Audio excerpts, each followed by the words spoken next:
So thank you very much, everyone, for coming again to this webinar from the IOSH Swiss Network.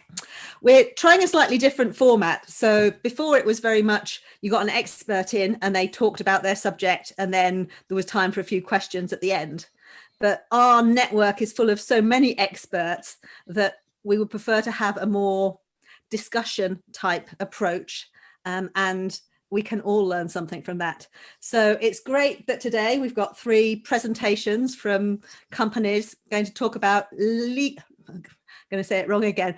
So today is leading indicators, which was the one that everyone wanted to talk about last time as well. So they're going to present maybe 1 or 2 slides each, and then we can ask those people questions and then have a general discussion at the end. So that's the kind of format for today.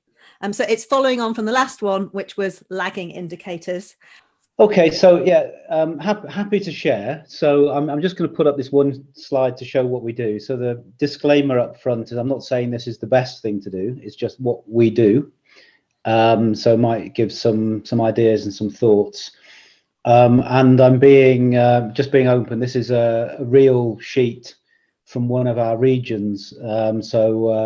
Yeah, please don't use it against us. These are the real numbers. And what you see is a couple of lagging indicators at the top, and then most of it is leading indicators. And all I plan to do is just talk through what each row is. Some of them are obvious, some not so obvious. So what you have here are the different sites, so the country and site code. You have a total for the region, Asia Pacific, our taste and wellbeing division, and then you have the target for the year in the blue column. So we have targets for number of near misses reported. I think everyone understands that, and then EHS contacts. So for me, an EHS contact is very simple. We used to call it a safety contact, but we're now trying to encourage more around health and more around environment issues. And health is interesting, because there's a lot more on mental health at the moment. So, checking in on someone's mental health, then you could come under that heading.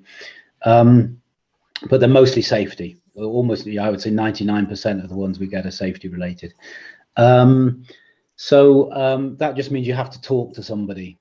And let's say that the minimum is that managers should talk to their people about safety on a regular basis. On the more mature sites, you have is peer-to-peer, and the people are doing safety contacts with each other. So that's a safety observation and you're asking questions, understanding what's happening, looking for improvements, but also reinforcing positive behaviour. And we recommend that around 50% of our EHS contacts should be positive. It's not just about finding something wrong. Action completion, corrective and preventive actions. So we assume all sites have a plan. That's part of the rule. So we look at having more than 90% of actions completed on time. That's the that's the benchmark. So we see that as a leading indicator because they're actually doing something. It should improve safety. Training hours is not one of our global KPIs. So this region has decided to add it. And again, it's typical of Givaudan is that people like to do their own thing. It's very difficult to have a real corporate standard, but that's fine. They wanted to add that one, so they have. We then have a number of projects that have had attention in recent years, and of course, the projects are only worthwhile if you follow up on the actions. So we've asked them to draw this out, to pull this out, and really make sure the actions are getting some attention.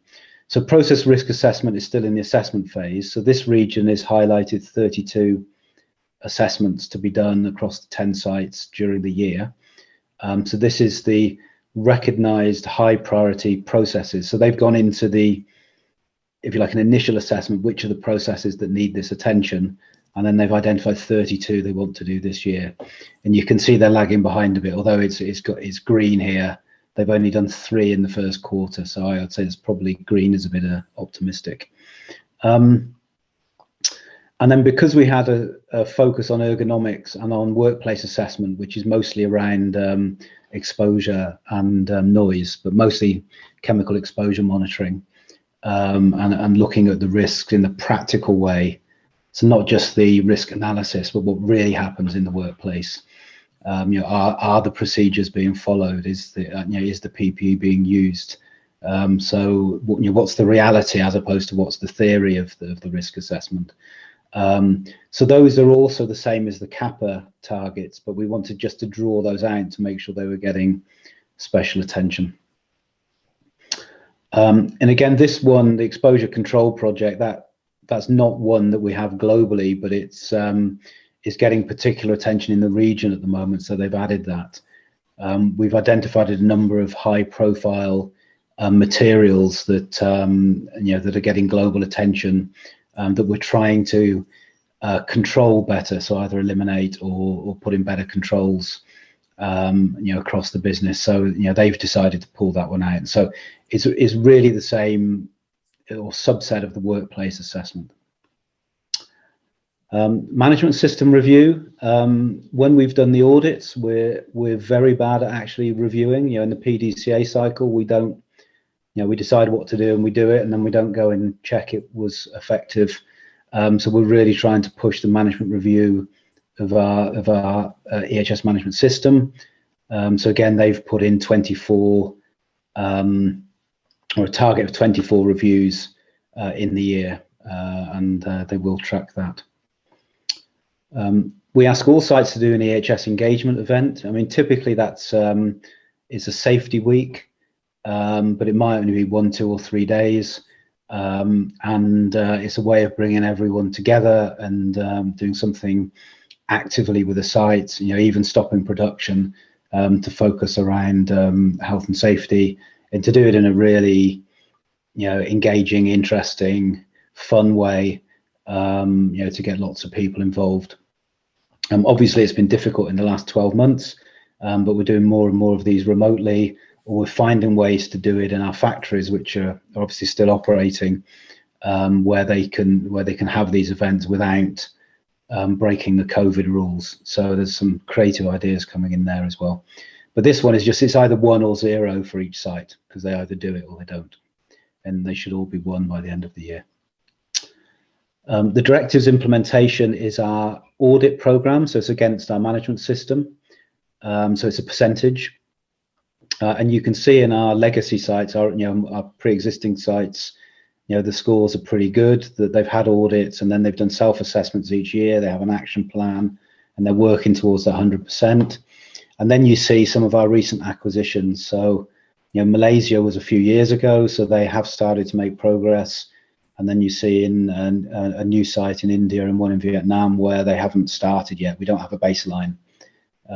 So that's still to come in, but we still put them in the table. The risk portfolio is a global system where we have 9 different risk categories we assess, and we do it per site and per category.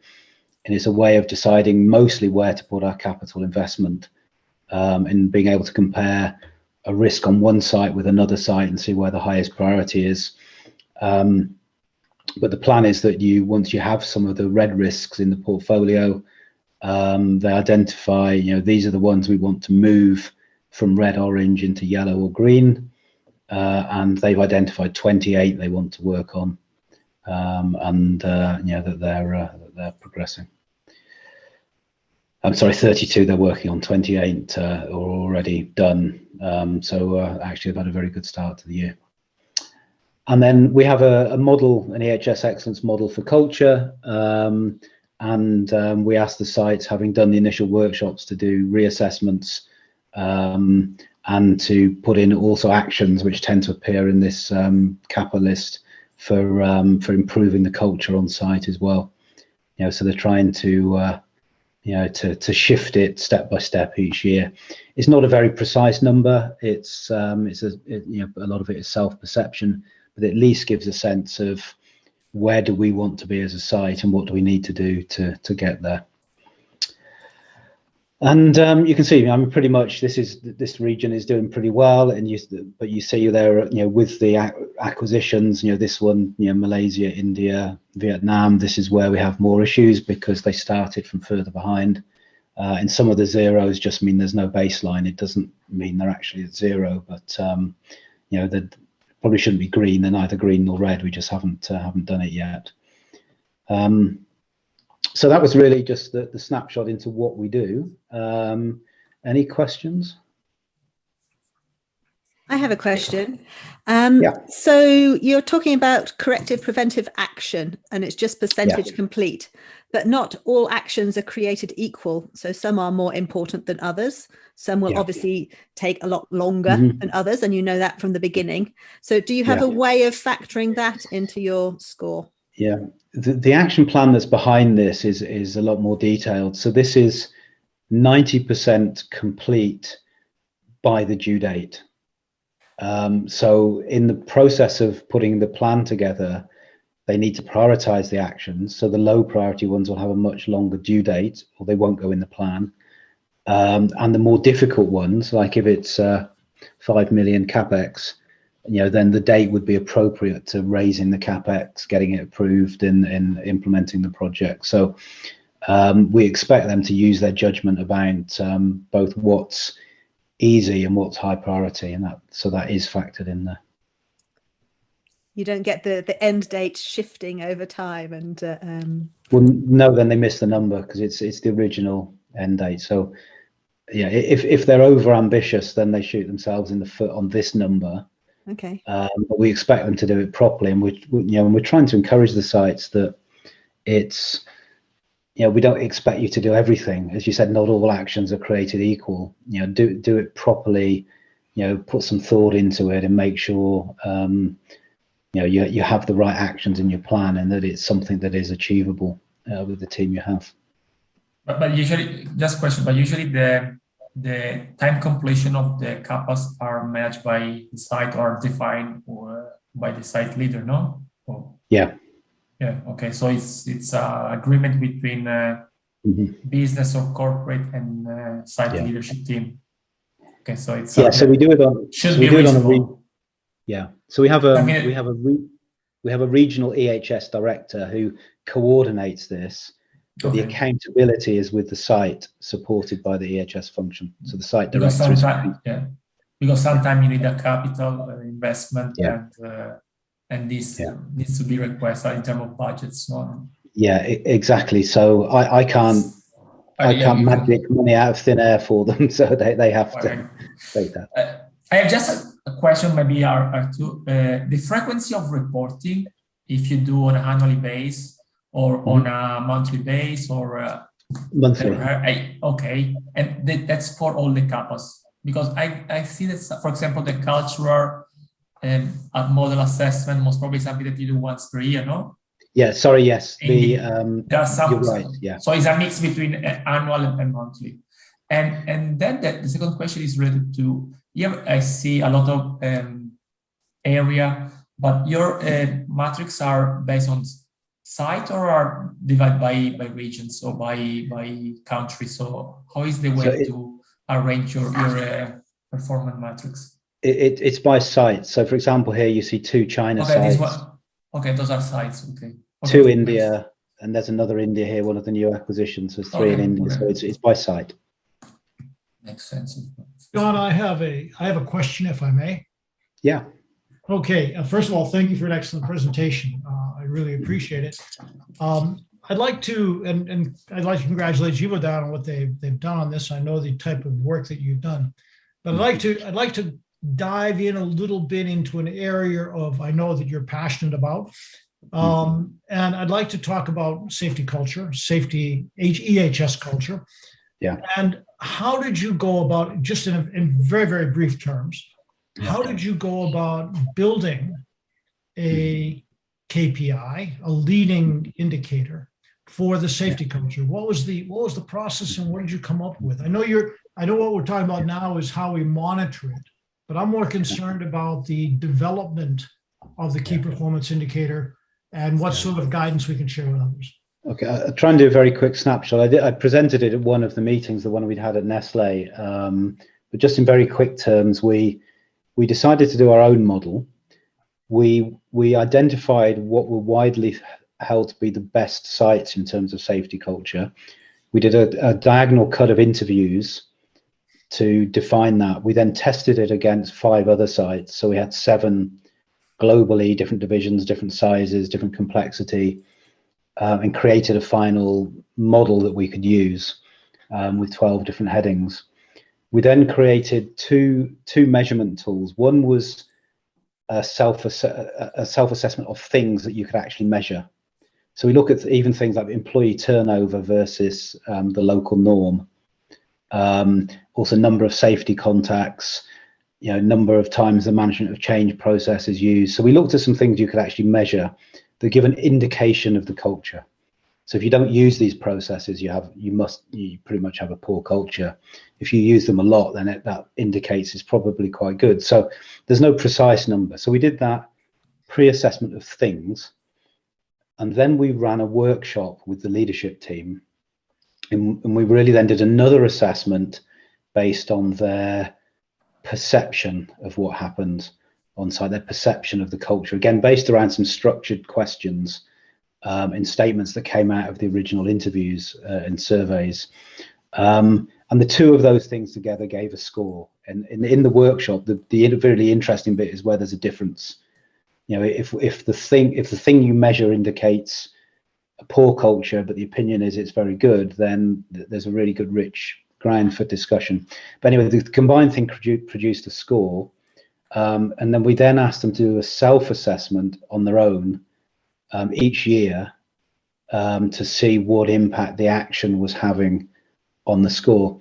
Now, we have run into a problem because the very best sites tend to mark themselves down because they know how good they could be and they're not there yet. And part of why they're excellent is because they see the potential for doing even better.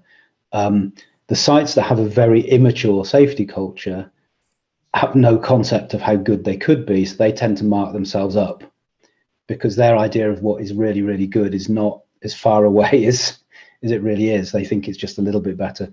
So we have this problem where everything kind of tends to the middle.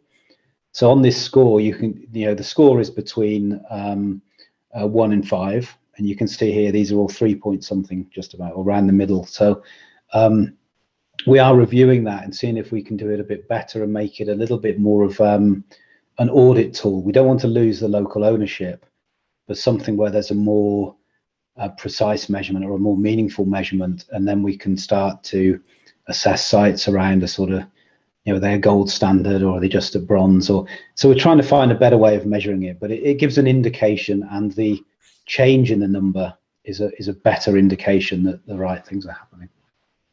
Thank you, John. That was very helpful. Yeah. Thank you. I think, shall we move on to the next presentation, which, should we ask Richard, are you? So that's actually hot out from the mold because I just presented it a few hours ago during our monthly HS performance review calls, whereby we go through our lessons learned, recognitions, and so on. And then part of it is looking at our numbers. So I'll just zoom in on those. And starting actually with some of the lagging indicators that are considered potentially as leading, because we are looking at potentially severe incident, for example, near misses and observations. But I won't take too much time on this one. I just want to focus on this, and maybe if I go to presenting mode, hopefully you should see it better. Just need to change that. Here we go. So we have a program that we run called Operating Safely, with 4 parts around training, assessing risk and deploying controls, making sure that those controls are in place, and then having regular, let's say, reviews of the maturity of the program deployment. And though each and every site are assessed against these maturity levels, so that's what you see on the tables on the top right. So we have the current maturity level from foundation, demonstrating, performing, And there is even a fourth level, which is excelling, but we have no site in EMEA electrical, for example, reaching that level now, and what is the goal for each and every of the division. So what you see here is a split for the business by division, but you have the same type of representation by division with the list of sites. So you can see each and every site to which level they are. So obviously there are goals set for each of them, and this is something we are looking at over the course of the year. As part of this program, there are a certain number of specific indicators that we are looking at. First, we measure the number of workstations we have of our plants, and then we need to have for each and every of those workstations a workstation risk assessment completed, but as well a work instruction, standard work, with the safety critical step identified within, meaning those tasks or activities within the standard work that needs to be done, let's say 100% correct each and every time. Typically, when you go through a process of, let's say, lockout, tag out, the verification of absence of energy would be considered as a safety critical step. So this is something we are measuring sites again. So how many workstations have a workstation risk assessment completed and a work instruction with safety critical steps. Then we are looking as well at closure rate on two types of findings, either regulatory findings or non-regulatory findings. So they may come from our internal audits, ISO audits. Those are the certain number of triggers for those actions. And then all other actions in general are looked at in terms of overdue actions. So again, we make a specific focus on ISO overdue actions, regulatory and non-regulatory. And so when we discuss with the site, so at a level down than the meeting I just had today, we're really going to the details of those open items, overdue.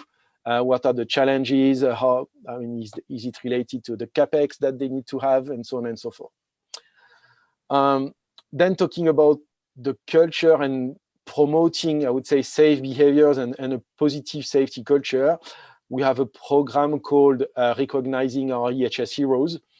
And we have two levels of recognition. The level 1 heroes are those individuals that, as part of your daily conversation, you will be providing them with immediate positive feedback.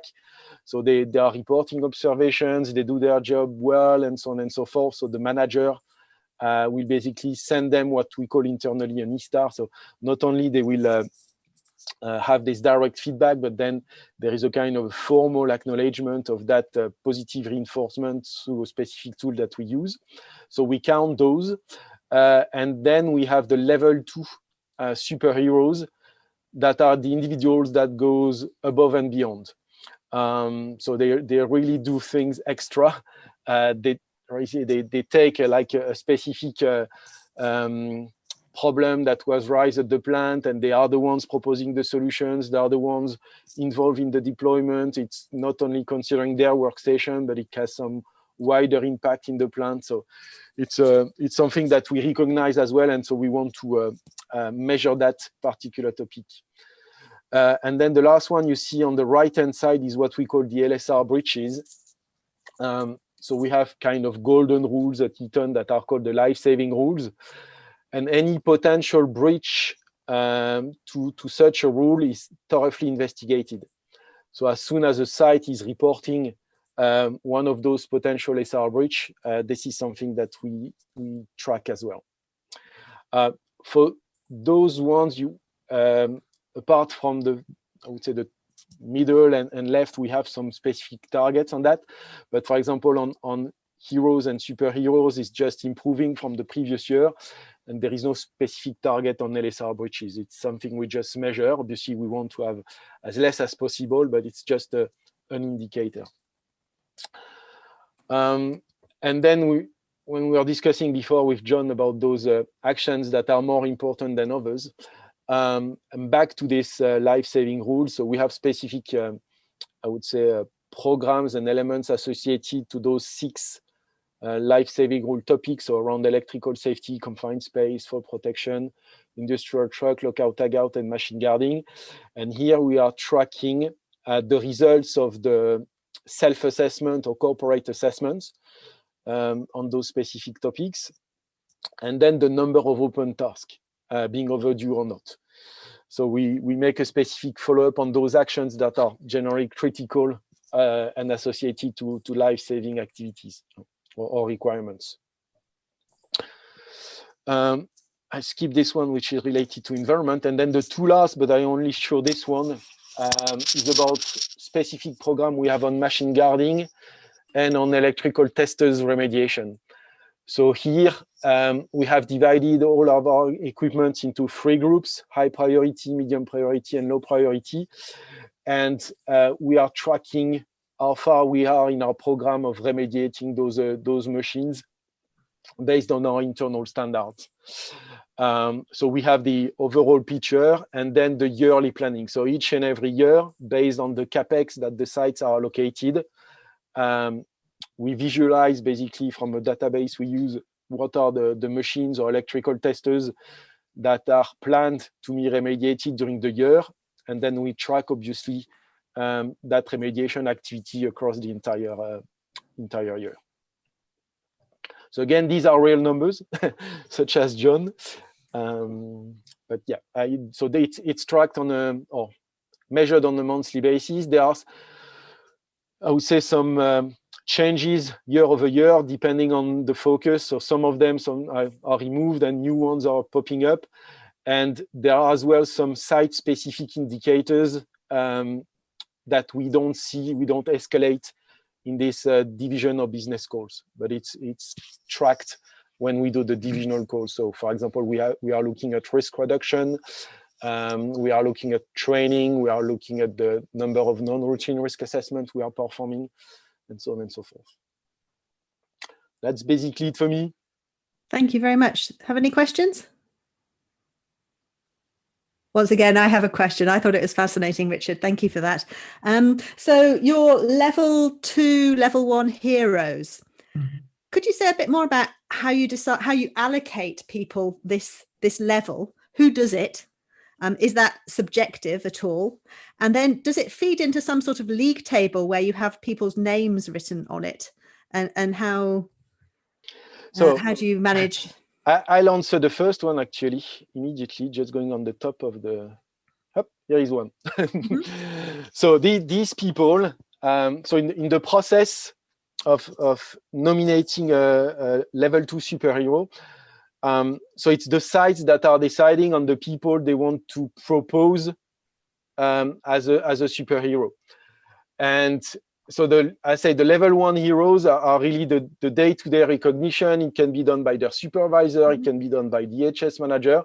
What we just count at the end of the month is the number of those E-stars. So that's really the formal acknowledgement of that recognition for each and every of them. And then so generally what the sites are doing, they are looking at all the heroes they had during the month. And if there is one or several of them that are eligible, so we have criteria for the superheroes, they basically submit the superhero nomination at division level. And so there is a panel of people reviewing those proposals. Generally, that's the ops director, operations director for the division. Then the EHS reporting to that division. And then potentially often the HR person. So these people will review the nomination, so that ensure a bit of consistency within the division, and then we also make sure that we have as well consistency across the divisions. And then so they review the cases, they validate or not, and each and every of those validated superheroes, so they receive an E-star with points from the operations director. So it means it's a financial incentive that they receive from I would say, the top operational person within the division. And then, so they are presented during our monthly call to advertise a bit further. So the ops director will say a few words on it. Generally, the operator is invited to the call together with the site manager. I mean, the site manager are in the call by default, but we invite the individual, so he will receive direct recognition from the operations director during those calls. Okay. so when you're counting the number of stars they've got, is there some sort of league table, and who has? Is that known to people? Do they know that I'm third from the top, and the person at the top is John? Yeah, no, there is no league. I mean, they are recognized for the division, right? But we don't say here's the top one or so. So you have, you are a superhero or not, basically. But there is no ranking within the superheroes. Yeah. But do you have an incentive program for the people that are recognized? Yeah, so they will receive, as I said, they will what we call E-star wish points, and those points basically are financial. Okay, so they're payout. And we have 2 levels for them, what we call above and beyond 1 or above and beyond 2. So I would say the best one will receive the highest level of recognition within those 2 levels. So a bit more money. How do you manage this one to pay out based on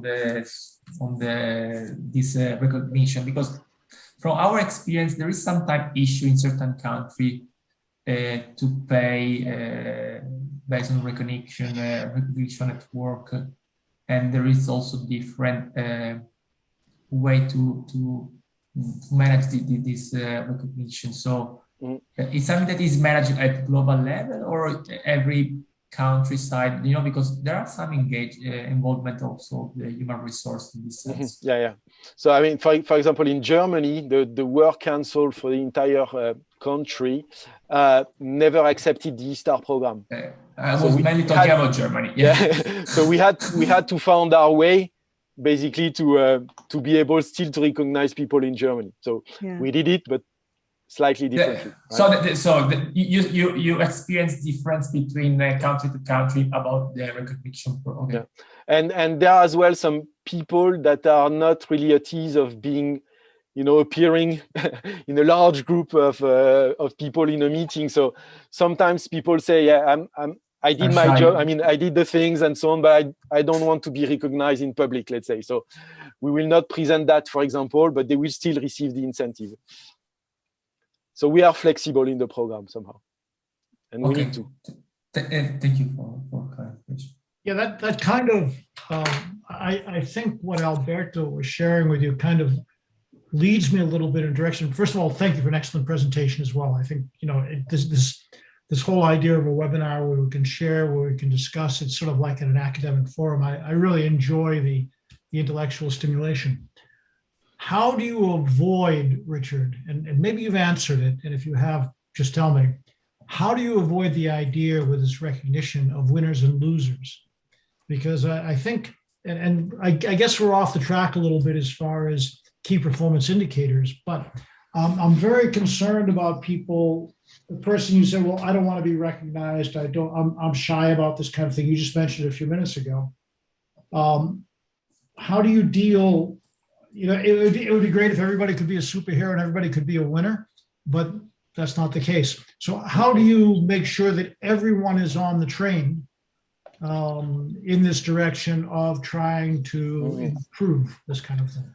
Yeah, what I would say first is that, again, if I go back to here, if you look into the numbers, not everyone yet is on the train, as you said. So I mean, it's really not only a country, but a side-by-side approach. So we have to tailor often the program to really suit to the existing site culture, either because of, let's say, just general maturity of the plant itself, or the country culture related to recognition. And generally speaking, for example, it's easier in the southern country than in the Nordic countries, as a very rough split, So it's a lot of discussions with the plant managers, for example, to make sure first, as you said, that no one is really feeling that they are losers. So insisting at the start really much on the immediate positive recognition. So this level 1 hero, I would say immediate feedback that we give to individuals, which is really for me the basis of it.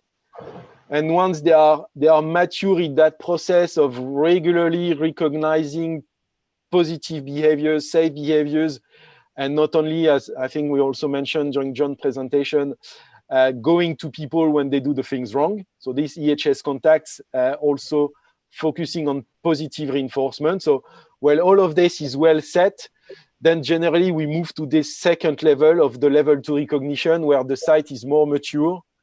And those recognitions is really see as just, we have winners and there is no losers, right? It's just the positive thing. Thank you very much. Thank you. Okay, just shall we move quickly on to Alberto, if I make you a co-host? So I'm just presenting the corporate leading indicator, because in DuPont we have there is several competency, and every competency has a different. So they give to the site different KPI, and so performance indicators specific for process safety, fire safety, emergency response, electrical safety. So right now we today I just want to report the corporate, so the one that goes to from site to the business to the corporate level, which are the one that are commonly let's say agreed between site and business and corporate. There is all additional leading indicator which are specific for competency, but this will not be presented today by me. So just quickly, as we mentioned already last time, so that's what we think at DuPont. So the lagging and leading indicator are really strict connect, and a robust lagging system can support and drive the leading performance by reducing the injuries. There is a strong correlation between CAPAs and injury reduction, and there is several. We see really, and we also experience, and then maybe I can go to some numbers and some experience and how we have implemented the leading indicator between and how the implementation of the leading indicator can really reduce the total reportable incident rate and the lagging performance. Just to quickly go as other colleagues, friends has reported. So those are the leading indicator which are reported from the site to the corporate. So I didn't put the real number because, but I just give a quickly introduction of the performance of the indicator that we report at corporate level. So as John also, which also we report the high potential near miss, the first party audit, which is basically a self-assessment, and we have to report the completeness of the first party audit in accordance with the site schedule. We keep and we request to report the training program, so the completeness of the training program from each site and for all the resources that are on site. Of course, the benefit of the training program is to have a more skilled person and performing the work on site. We also report recognition, so every site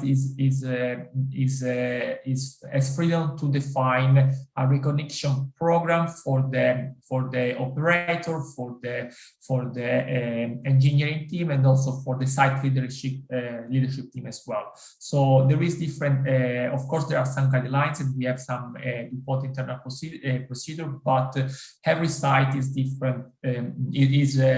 Every site leader is accountable of defining the recognition program for each site.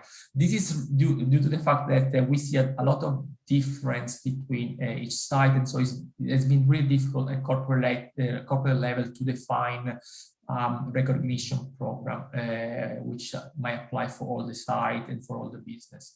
Another important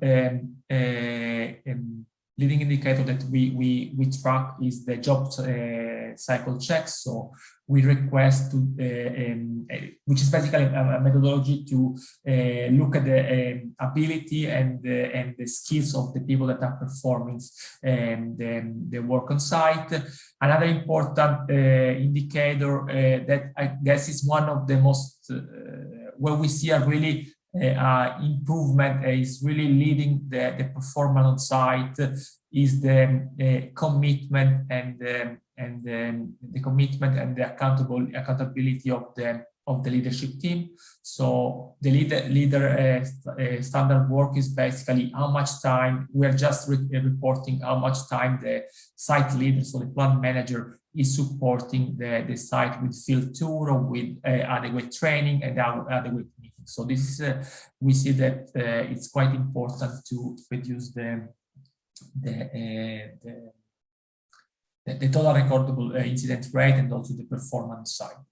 Another important leading indicator that we request to report the corporate level is the management of change, specific for personnel. So we want to be sure that people that are assigned to new activity or new task has been trained and have the right expertise to perform the task. This is really, especially for process safety incident, is something that we have been, since we start tracking this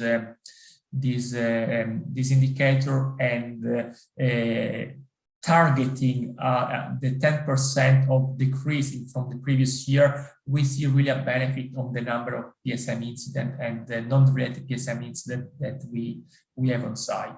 Another important indicator that we usually report and we request to report is specific for contractor. So there are, and those are specific for high hazard, what we call basically the life safety rules and the high hazard, high risk activity. So hot work, electrical hazard, arc flash activity, working at height, and so on. So all those activities which we define high risk activity, specific for contractor, has been, we have created a specific leading indicator because based on our experience, contractor has been, the contractor safety has been an issue at site, especially due to the fact that in the last 15 years, the number of people that are working in our site has been between DuPonters and contractor has been, of course, has been changed, and we have more contractor working in our site than before. So we have put on ice, and we have start having some specific leading indicator for contractor safety. Then here a quickly overview of CAPAs, so completed and overdue CAPAs. Again, those are based on the second partiality, so on the second and third partiality. So those are the result of the findings. And usually there is an agreement between the site leadership team and the corporate resource in terms of completion date. And of course, we track the completion of the work, and if there is any overdue. The findings, of course, are structured, I guess, as most of our of your company. So with the finding different type of finding, but also regulatory and policy findings. So those are something also that we track as a different type of findings and encompass.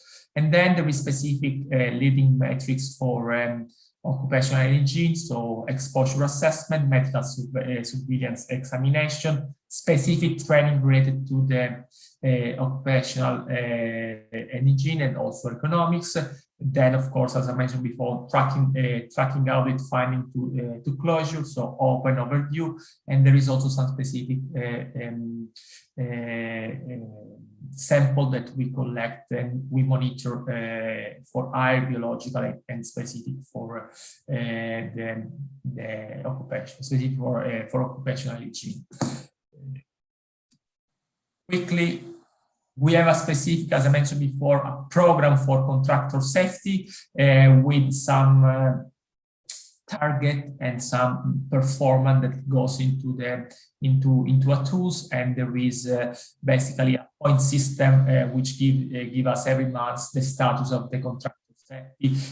So we have a specific program that we are managing that every site is managed based on DuPont, on the DuPont policy requirements and DuPont policy specific for contractor. So every month we report and we ask to report if the leading indicator is still safe, unsafe, or dangerous. And so based on the result of every month, we request to have corrective action or we implement a corrective action on sites. Just quickly, I forget to tell you, so of course, these indicators are reported monthly based, except someone that needs to be reported on an annually based. And we have a target system, and we have a targeting system of these metrics, which are based on the previous year reporting system, and we request usually a 10% of decrease of the performance from the previous year's end. So it's a continuous improvement that we usually require to the site. I just want to have two additional routine and two additional leading indicator that we implement recently based on the result of the impact survey. So every year, in order to assess the safety culture of the site and of the business and corporate, we launch every year an impact survey specific for EHS, where we have several questions and we try to line up the safety culture in the site. Of course, it's not perfect tools, but every year we implement, and the question that we ask to the site and all the employees is usually the request to reply to the impact surveys. We have usually between 78% of response, so it's quite good for a big organization, I guess. What we implement recently has been the routine and non-routine task indicator. So based on some background and based on some statement that we got from the site. So we saw that 40% of the recordable injuries were not prevented by standard operating procedures. So, and we have some injuries that were relatively small, but were done during a routine task. So, based on the fact that recordable injuries were not prevented by SOP, we try to implement a specific way to link the injuries and to see how we can influence the injuries during the routine and non-routine tasks. So basically, we come up with two additional leading indicators for the site, one specific for routine and another one specific for non-routine. So the routine indicator is basically looking at how many procedure has been correctly followed during the site activity in regards to the total number of SOP audited. So we have an internal process of auditing. So the first party audit program that where we auditing also the internal procedure. So we see that basically by looking at this performance indicator, we can understand if it's the SOP, so the standard operating procedure is still aligned with the risk and the hazard that we have at site, the people and the operator are exposed during the activity. Then there is another non-routine task indicator that we implement just at the end of 2019, which is really related, also similar to the previous one, is specific for the non-routine activity. So where we need to perform JSA, so job safety analysis. So we see the number of JSA identified and the number of JSA that has been audited during the permit work or during a permit work system or during an activity that is performed on site. So again, also with this indicator, we see and we try to prevent injuries, serious injuries by looking at the compliance, or at the consistency and also the qualification of the permit initiator that is doing the JSA, or the procedure that is the internal procedure that is implemented on site that needs to be followed by the operators. So those are two additional indicators that we implemented in 2019, end of 2019. Unfortunately, with the COVID, the number of procedure and JSA that has been audited has been reduced. So it's been really difficult to see how this new task indicator can influence and may influence the total recordable incident rate, so the number of incidents that we have at site. So I guess it might be easier to wait once the COVID is over, and when we can have a baseline, and we can, let's say, of course, make a right comparison and to see if those two new indicators are reducing and are supporting the incident rate at site.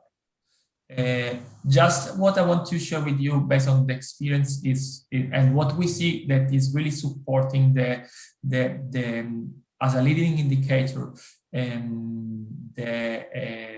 the total recordable incident rate, and so basically the number of incidents that we see at site is that's really where I'm really we want to. I guess DuPont is focusing really and pay a lot of attention is the commitment and accountability of the leadership team. So we see that the influence of the leadership is a key element because those are people that are followed at site and are the key person that can influence the safety culture on site. So by implementing and increasing the leader, one of the leading indicators that I was mentioning before, so the leader standard works. So by including additional line walls, coach session, engagement from the site leadership team, we see that those are usually reducing the unsafe condition and the injury at site. So the increasing of these, so of the hours that every day the site leadership can let's say spend on site has been really beneficial for the performance of each site. That's what I have for today. Thank you very much, Alberto. Do you know, you had so much information in there. I'm looking forward to going back through the video and reading all those slides, because you obviously do an enormous amount of work at DuPont. Do we have some questions for Alberto? Yeah, Alberto, this is Richard. Just one question regarding your routine and non-routine task indicators. And you were showing a couple of actions to work on this. So what is the current evolution on those? Yeah, we saw that usually the result of this task indicator for routine and non-routine performance has been basically the review and or readjustment of some SOP or readjustment of the JSA, and so also the evaluation of the competency of the people that are performing the JSA. So we are basically using this, and the site are usually basically using this KPI for performance indicator to basically to adjust the internal procedure and the qualification and the competency of the operator. So for example, for a non-routine, we have of course some target for this one. We gave some target. For example, when we don't meet, a site does not meet a non-routine and the non-routine task indicator, we usually the CAPAs that pop ups after this activity is additional training for the operator that are responsible of EHS designated person that are responsible to approve the JSA or to work on the JSA. So I guess it's a mix of action that so routine is basically focusing on the internal procedure and update of or consistency of the internal procedure. The non-routine is basically really effective on the evaluation of the qualification of the operator and response supervisor on site. I don't know if I've been able to give more indication. Alberto, this is Fred. May I ask you, very impressive set of indicators. When it comes to completion of actions and how you correlate that with injury reduction, do you have also, when you about this specific process, do you have anything about detecting a reoccurrence which was supposed to be treated by an action which has been closed, but anyhow we had a reoccurrence? Yeah, this is mainly you might talk about incident in this case, no? Yeah, true. Yeah, usually, I have to admit, this is usually difficult to evaluate by looking at the performance metric, but this usually can pop up during an incident investigation or an injuries investigation. So I personally see that the performance can, the leading indicator can give you which are the weakness of a site and which are the action that needs to be arranged for a site to improve the lagging indicator. But unless we don't go through a root cause and incident investigation, we're not able to get conclusion by this leading indicator. So the root cause analysis should be the result of this leading indicator should be mainly addressed by, from my experience, from DuPont experience, should be addressed by an incident investigation, where you can really understand for each specific case what has been the root cause and the factor the key element that has been triggered the incident, triggered the incident.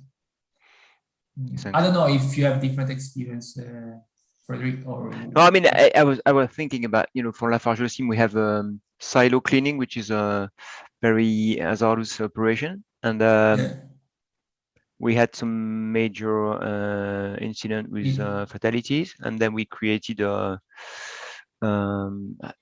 handbook or something, explaining how to do silo cleaning, and some months ago or years ago, then we had reoccurrences. So of course it's very important to have a leading indicator looking at action plan closure, but next step ideally would be to correlate this with recurrence linked to the action, but it's probably impossible to set in place. More wish. Alberto, I have two questions. Yeah, go ahead. Sorry. Go ahead. I just want to reply to Freddie. So there is too many from our experience. Usually in an incident, we call this which is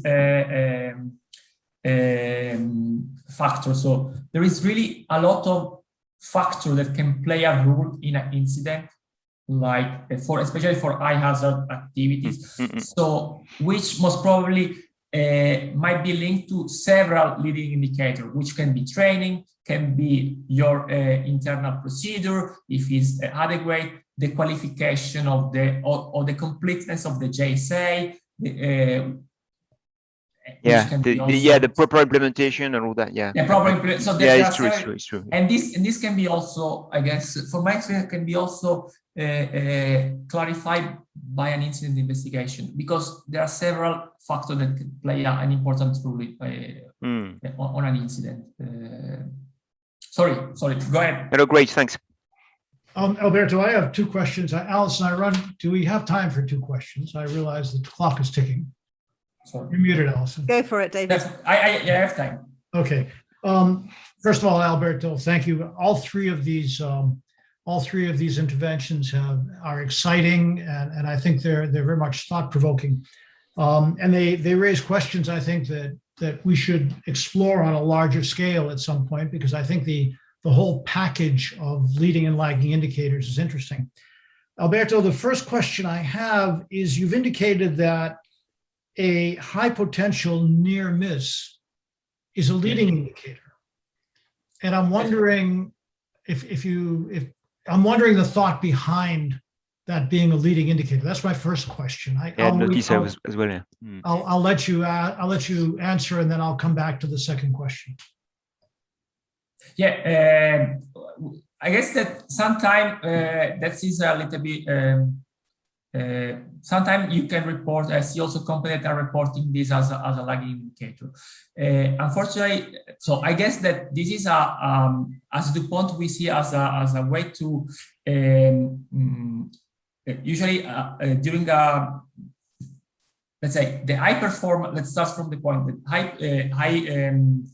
high potential near miss in DuPont is requesting incident investigation and is requesting basically evaluation of the root cause and all the causes that are brought to the incident. So that's why we see and we report as a leading indicator, because we think that this is the reduced number of high potential and near miss usually is something that we do not report as a lagging indicator, but it drives the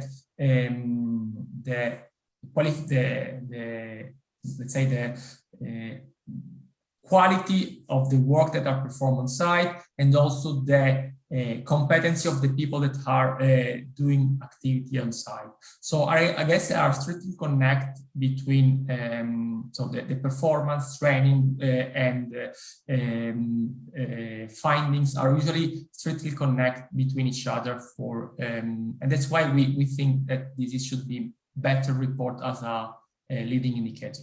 Okay, thank you. It's not required, because usually it requests assessment of the hazard and what has been the root cause of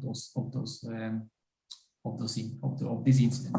Okay, that's very interesting, and obviously there's a thin line between there is from my experience, this sometimes is also reported by as a lagging indicator in certain company.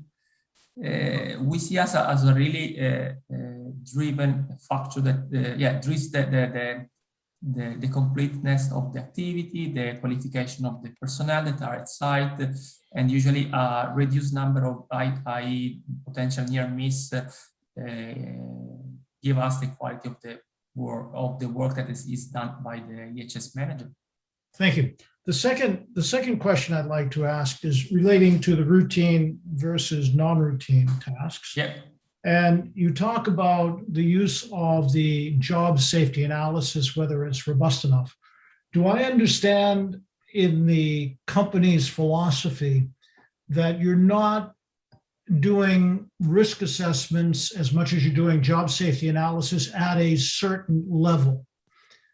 Because you're dealing with hazard identification and job safety analysis.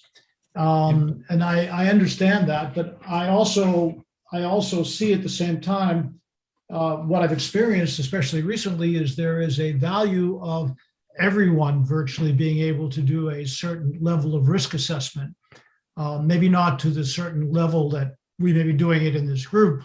But job safety analysis is interesting, but I'm missing this whole thing about risk assessment here. Could you give me a little more thoughts on that?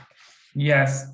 So, of course, the JSA is specific for the non-routine activity that we have at site, and usually whatever is first of all, we are production. So basically, we are discussing about production plans. So where most of the activity are defined as a routine, and basically every routine is routine activity is based on a process hazard analysis.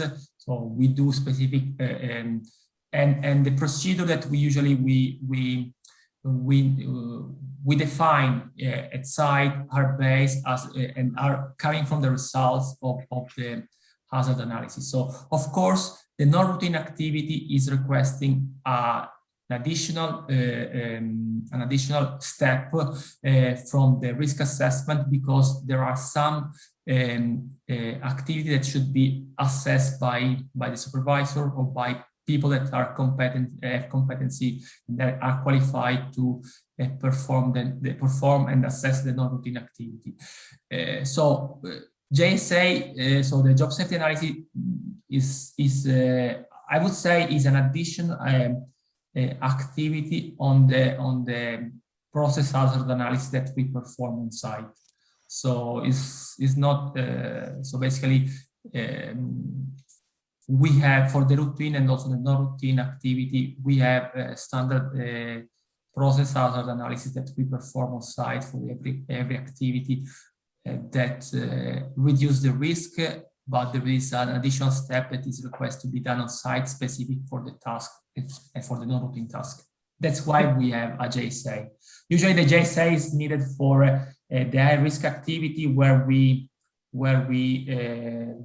request a permit, where the supervisor should define the mitigation measure to be placed and the PPE that needs to be used for the operator that is performing the non-routine activity. Thank you, Alberto. So we do process hazard analysis, and that's the base of our activity on site. You're on mute, Alison. I am again, aren't I? I can see that Nico has raised his hand. So shall we make this the last question? Go for it, Nico. Thank you very much. Very quickly, and good morning from Buenos Aires. So the question was, I haven't seen, or maybe I missed it. I wanted to know if you collect information on the cost of accidents, days missed and so on, if you put a monetary tag to it, and that, you know, if there is any reason why it's not done. Thank you. What I can show is that we use the cost value for the incident, mainly for the incident, for the classification of the incident. So, so basically, in DuPont, we have a different level of incident, tier 1, tier 2, and tier 3, and one of the factors that is which is the base of classification is the cost and the direct cost to the site, to the production, or to the operator. Of course, that's only one of the factors of classifying classifying the incident. There is also other factors that go into the classification, but the cost, the EHS costs usually are in the definition and in the classification of the incident. How those are really effective and can drive maybe the work on site, or additional evaluation or assessment from business and corporate. We never link, I have to admit, we never link those costs to any improvement program or continuous improvement program that can reduce the cost of the impact. Usually by reducing the total recordable incidents rate, you also reduce the cost of the operational cost and the business interruption or the damage of your asset on site. Then how to link together is a good point. We don't have a proper tool, or we never done this connection, but for sure would be something important to I don't have a full answer, sorry. No, it's just a paradox, isn't it? That the better we do health and safety, the lower the cost, and then the less value has the department per se. So that's why I always say, you know, if we have a monetary amount, this is what it costed. And if we know 2 to 1 that this is what we saved, then we can offer those numbers, and quantifying for certain managers is important. But yeah, no, very interesting. Thank you so much. No, we don't link to the cost value this activity. No, that's, I don't know if for the company has to do what is doing, what are doing other company, but we don't link this. As an example, for Lafarge-Holcim, we do that for security incident. But it's very, very useful for us to promote the benefits from the function, basically. Yeah. Perhaps we could just ask quickly, Richard and John, do you link costs? Actually not. It was in the past, but actually kind of severity rate or cost, they just disappeared from our indicators. We don't look at that anymore. Okay, and John? Yeah, we include it in what we call our event assessment matrix, and not for the injuries, but for like property damage or environmental cleanup. You know, those sort of things would come in, but we don't put a price on an injury, no, or a cost on an injury. But we do also as an insurance activity. So for doing the third party audit, for insurance audit, we do as a business interruption and property damage, but not as a EHS KPI or EHS data indicator, because it's really difficult, I guess, to link together. But yeah, there might be a good idea that coming from this group. Thank you, everyone. That's probably a good place to stop. Thank you particularly to Richard, Alberto, and John for presenting what your companies are doing. Really fascinating discussion, and I shall process it, edit it, and send it out to everyone. Thank you very much, everyone, for joining. You're welcome. Very interesting. Thank you so much. Thank you very much. Presentation and the questions. Bye. Bye, everyone.